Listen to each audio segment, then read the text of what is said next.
বাংলাদেশ জাতীয়তাবাদী দল বিএনপির নেত্রকোনা জেলা বিএনপির আজকে দ্বিবার্ষিকী সম্মেলন। বিভিন্ন উপজেলা থেকে নেতৃবৃন্দরা র্যালির মাধ্যমে অংশগ্রহণ করতেছেন এই উক্ত দ্বিবার্ষিকী সম্মেলনে। আমাদের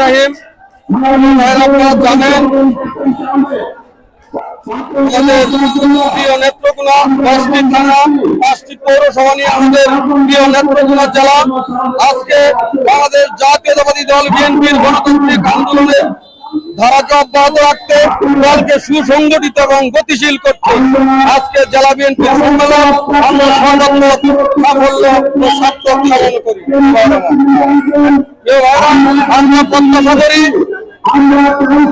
জেলা বিএনপির নতুন নেতৃত্বে ইনশাআল্লাহ জেলা বিএনপিকে সুসংগঠিত করে জনাব তারেক রহমানের স্বপ্নের বাংলাদেশ বিনির্মাণে, শহীদ জিয়ার আদর্শ বাস্তবায়নে এবং খালেদা জিয়ার আদর্শ বাস্তবায়নে ইনশাআল্লাহ আগামী ঐতিহাসিক নির্বাচনে বিশাল বিজয়ের মাধ্যমে ভোট বিপ্লবের মাধ্যমে ইনশাআল্লাহ নেত্রকোনা উপজেলার ৫টি আসনে আমরা জনতা ব্যারিস্টার কায়সার কামালের নেতৃত্বে জনাব তারেক রহমানকে উপহার দেব ইনশাআল্লাহ।